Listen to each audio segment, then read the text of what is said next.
धूमिल की कविता आज मैं लड़ रहा हूँ की व्याख्या में आप सभी का स्वागत है। सबसे पहले हम इस कविता का संदर्भ जान लेते हैं कि धूमिल एक विद्रोही कवि थे और विद्रोही पीढ़ी के प्रतिनिधि कवि थे। उन्हें प्रजातंत्र और उसके संचालकों के प्रति इस युवा पीढ़ी के मन में तीव्र घृणा, असंतोष और निराशा दिखाई देती थी, जिसे उन्होंने अपनी कविता में स्थान दिया। धूमिल जी जनता के शोषण को व्यक्त करते हुए निराश जनता की संवेदना के बारे में लिखते हैं। भारतीय लोकतंत्र के खोखलेपन पर प्रकाश डालते हुए तीखे जनवादी स्वर को जनता की संवेदना को व्यक्त करते हैं। धूमिल जी ने आजादी के बाद आम आदमी के खिलाफ जो षड्यंत्र किया उसका वर्णन किया है। इंसान थका हारा कानूनी गुलाम बन गया है और इसीलिए उन्होंने इस कविता का शीर्षक दिया है कि आज मैं लड़ रहा हूँ। आजादी के लिए लड़ने वाली लड़ाई उस समय खत्म हुई, इस आशा से कि आजादी मिलने के बाद देश में सुख शांति होगी, लेकिन ऐसा नहीं हुआ और इसीलिए वे कहते हैं आज मैं लड़ रहा हूँ। मेरी लड़ाई आज भी जारी है, खत्म नहीं हुई है। उनकी कविता में परंपरा, सभ्यता, सुरुचि, शालीनता और भद्रता का विरोध है, क्योंकि इन सब की आड़ में जो हृदय पलता है उसे धूमिल पहचानते हैं। कवि धूमिल यह भी जानते हैं कि व्यवस्था अपनी रक्षा के लिए इन सब का उपयोग करती है, इसीलिए वे सबका विरोध करते हैं। इस विरोध के कारण उनकी कविता में एक प्रकार की आक्रामकता मिलती है। अब हम व्याख्या देखते हैं। पहला पद है, फूलों की हंसी के खिलाफ जंजीरें खनखना रही हैं और रिश्ते मुहावरा बदलने की फिराक में हैं। वे कहते हैं कि जो जंजीरें गुलामी के समय में थी वे आज भी खनक रही है, आज भी उनकी आवाजें आ रही है, आज भी उनका डर वैसे ही बना हुआ है और वह जीवन की खुशियों के खिलाफ है। और जो रिश्ते आपस में एक दूसरे के लिए जान देने के लिए तैयार रहते थे, इस षड्यंत्र ने उन रिश्तों के खिलाफ भी हमें खड़ा कर दिया है। तो यह जो लोकतंत्र के नाम पर आज़ादी के बाद षड्यंत्र रचा गया, उसने हर व्यक्ति की संवेदनाओं को, भावनाओं को धोखा दिया है। अब हम कविता की व्याख्या देखते हैं।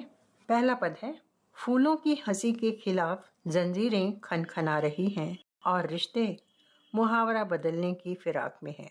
अर्थात आज़ादी के बाद जो परिस्थितियां बदलने की आशा थी, वह आशा ही बनी रह गई। फूलों की हंसी, जनता सोचती होगी आज़ादी के बाद फूलों की हंसी की तरह खिलखिलाते रहेंगे, लेकिन गुलामी की जंजीरें खनखना रही थी। उन्हें आज़ादी तो मिली, लेकिन आज़ादी मिली ब्रिटिश सरकार से, लेकिन वे अपने देश के लोगों के ही गुलाम बने रहे और रिश्ते मुहावरा बदलने की फिराक में हैं और रिश्ते भी अपनी सच्चाई बदल रहे हैं। आज अंधेरा है और खून लगा हुआ है हाथों में, जिसे हमने हासिल किया है वह पालने में नहीं, रक्त लथपथ कराहों की बगल में पड़ा है। आज अंधेरा है और खून लगा हुआ है हाथों में, जिसे हमने हासिल किया है वह पालने में नहीं, रक्त लथपथ कराहों की बगल में पड़ा है। अर्थात जिसे हमने हासिल किया है, अर्थात आजादी, स्वतंत्रता को जिसे हमने प्राप्त किया है, हासिल किया है, वहाँ आज अंधेरा है और हाथों में वह खून अब भी लगा हुआ है। और जिस आजादी को हमने हासिल किया, प्राप्त किया, वह पालने में नहीं है, वह खेल फूल नहीं रहा है, वह आज भी रक्त रंजित कराहों की बगल में पड़ा हुआ है। क्योंकि आजादी प्राप्त करने के लिए जिन वीरों ने अपना बलिदान दिया, आज भी यह आजादी उनकी बगल में लथपथ ही पड़ी है। वह आजादी आज भी वैसी ही है जैसे पहले थी, केवल अत्याचारी बदल गए हैं। और दूसरी ओर हम देखते हैं कि पिता जैसे काठ अर्थात लकड़ी हो गया है। माँ का चेहरा पत्थर और पिता काठ हो गया है। और वह बच्चे और बच्चे की माँ अपनी पत्नी की हालत देखकर इतना परेशान है कि मैं इतना असहाय हूँ कि अपनी पत्नी और बच्चे को उनकी भूख से उबार नहीं सकता। और इस हालत में वह अपनी ही आग में ऐसे जल रहा है मानो उसकी आग से पूरा परिवार ही जल जाएगा। पेशेवर गुलाबों की हंसी ने खारिज कर दिया वसंत और कविता की नसों में बहता हुआ खून जरूरत की जगह जहमत बन गया। और वे कहते हैं जो पेशेवर लोग थे, जिन्होंने दिखावटी हंसी के जाल बिछाकर हमें फंसा लिया और हमारे जीवन के वसंत को, खुशियों को नष्ट कर दिया। कविता की नसों में बहता हुआ खून और जो कविता सुंदर भावनाएं थी, उन भावनाओं की जगह इन्होंने जरूरत भर दिया और हमारी आवश्यकताओं को बढ़ाते गए और वे आवश्यकताएं आज हमारे लिए जहमत बन गई है, परेशानी बन गई है। यह सब उन पेशेवर गुलाबों का षड्यंत्र है। वे दिखावटी लोग, स्वार्थी लोग, भोले भाले लोगों को अपनी जाल में फंसा गए और हमारे जीवन का वसंत नष्ट करने में सफल हो गए। अक्सर उठते हैं सवाल, कहाँ हैं युवाजन? परिवर्तन के अग्निचक्र, क्षुधित इतिहास। और कवि कहते हैं कि बहुत प्रश्न उठते हैं। ये अवसरवादी लोग आए दिन ये सवाल उठाते हैं कि देश की ऐसी हालत हो रही है, देश के युवा कहाँ हैं? वे जो परिवर्तन ला सकते थे वे कहाँ हैं? और वे भूल जाते हैं कि जो हमारा क्षुधित इतिहास है, उसी इतिहास को तुम आज भी दोहरा रहे हो। और यह सवाल उन युवाओं के लिए करते हो, उन्हें धोखा देने के लिए करते हो, लोगों की आंखों पे पर्दा डालने के लिए करते हो। पीले पत्ते पतझड़ की ओर उड़ते गए हैं, चुटकुलों सी घूमती लड़कियों के स्तन नकली हैं युवकों के दांत। और वे कहते हैं कि जो अनुभवी लोग थे वे पीले पत्तों की तरह खड़खड़ाते उड़ते चले गए। उन्हें अलग कर दिया गया। उनके अनुभवों से मार्गदर्शन प्राप्त करने की जगह उन्हें रास्ते से हटा दिया और हमारे देश के जो युवक युवतियां थे उन्हें नकलीपन के जाल में फंसा लिया। उन्हें भी अपनी देश की सभ्यता संस्कृति से तोड़कर दूर कर दिया। उनके जीवन में नकली जीवन को अधिक स्थान दिया। उन्हें यह समझा दिया गया, ब्रेन वॉश कर दिया गया कि हमारी परंपरा संस्कृति सब दकियानूस है। वे जबड़े जाम क्यों हैं जिन्होंने खून की रपट पड़ी है?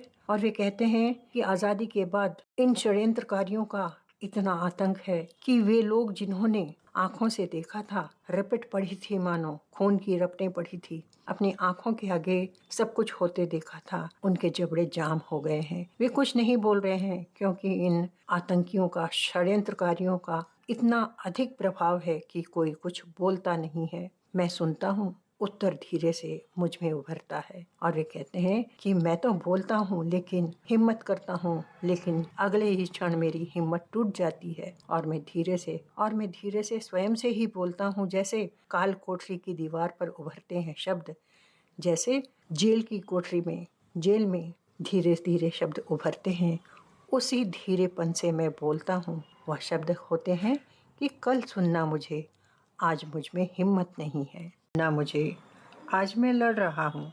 अर्थ इस प्रकार है कि सत्ता में बैठे नेताओं ने अपनी जन विरोधी नीतियों से गांव से लेकर शहरों तक ऐसा वातावरण बना दिया कि आदमी के जीवन में हर उल्लास जैसी प्रवृत्तियाँ गायब होने लगी और उनकी सारी चिंता 2 जून की रोटी कमाने में लगी रही।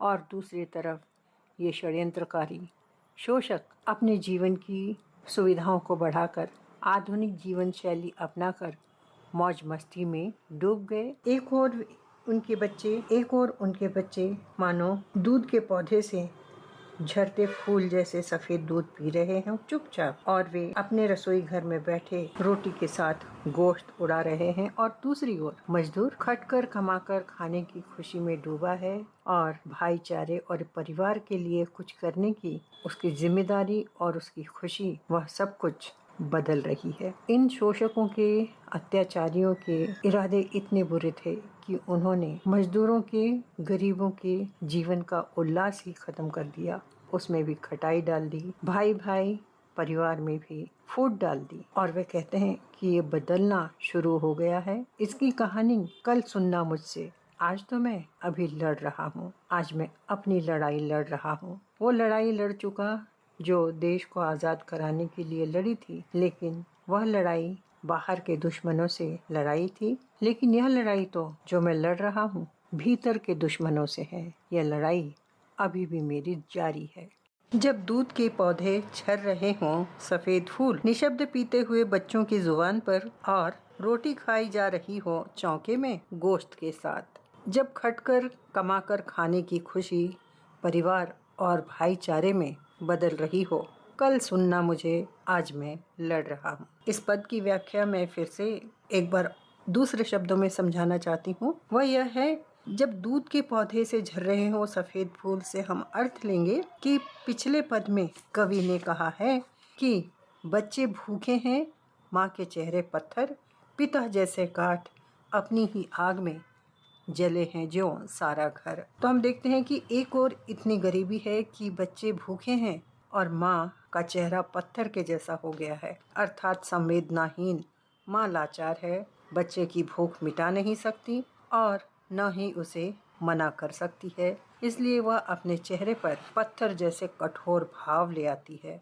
और दूसरी ओर हम क्या देखते हैं कि एक वर्ग ऐसा है कि जिनके बच्चों के लिए दूध के पौधे ही लग गए हैं और उन पौधों से सफेद फूल बरस रहे हैं और वे बच्चे, उन्हें भूख क्या है पता ही नहीं है और वे सारी सुविधाएं, वे भोजन और सारी चीजें उन्हें बिना मांगे मिलते जा रहा है और वे बच्चे निशब्द सब कुछ पीते जा रहे हैं, स्वीकार करते जा रहे हैं। बच्चे की जुबान पर सब कुछ अपने आप आता जा रहा है, उनका पेट आसानी से भरता जा रहा है, या कहें कि भूख क्या है उन्हें मालूम ही नहीं है। और दूसरी ओर हम देखते हैं कि पिता जैसे काठ अर्थात लकड़ी हो गया है। माँ का चेहरा पत्थर और पिता काठ हो गया है और वह बच्चे की माँ अपनी पत्नी की हालत देखकर इतना परेशान है कि मैं इतना असहाय हूँ कि अपनी पत्नी और बच्चे को उनकी भूख से उबार नहीं सकता और इस हालत में वह अपनी ही आग में ऐसे जल रहा है मानो उसकी आग से पूरा परिवार ही जल जाएगा। और दूसरी तरफ हम देखते हैं कि रोटी खाई जा रही है चौके में गोश्त के साथ, कि एक और उसका घर अभावों में जल रहा है और दूसरी ओर रोटी चौके में खाई जा रही है, अर्थात पति पत्नी दोनों रोटी खा रहे हैं गोश्त के साथ, अर्थात नॉनवेज के साथ रोटी उड़ाई जा रही है, माल उड़ाया जा रहा है। और दूसरी ओर वह जो लाचार है, गरीब है, शोषण का शिकार है, वह खटकर मेहनत करता है, कमाता है और उसे मेहनत की कमाई खाने में खुशी मिलती है। और हम देखते हैं कि यह जो मजदूर वर्ग है, मध्यम वर्ग है, उन्हीं के ऊपर देश की सुरक्षा, समाज में भाईचारा और अपनापन बनाए रखने की जिम्मेदारी इन शोषक और शासक वर्ग ने सौंप दी है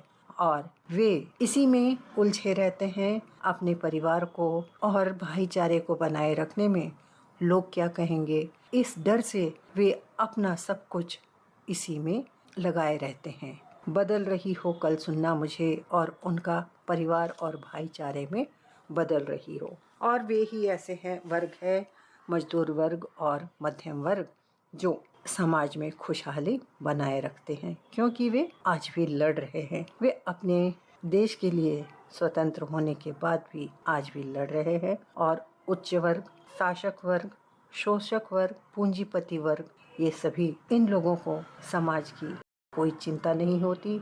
वे जो करना चाहते हैं करते हैं, लेकिन मध्यम वर्ग ही होता है जो वो इस परेशानी में रहता है कि लोग क्या कहेंगे, अपनी इच्छाओं को, अपनी आवश्यकताओं को, अपने इरादों को, अपने निर्णयों को लोग क्या कहेंगे, यह सोचकर बहुत बार बदल देता है। तो इस प्रकार हम देखते हैं कि यह जो पंक्ति है, जब दूध के पौधे झर रहे हों सफेद फूल, उसको समझाने के लिए मैंने फिर से इन दो पदों की तुलना करके समझाने का प्रयास किया है। आशा है आपको ये अंतिम पद अवश्य समझ में आ गया होगा।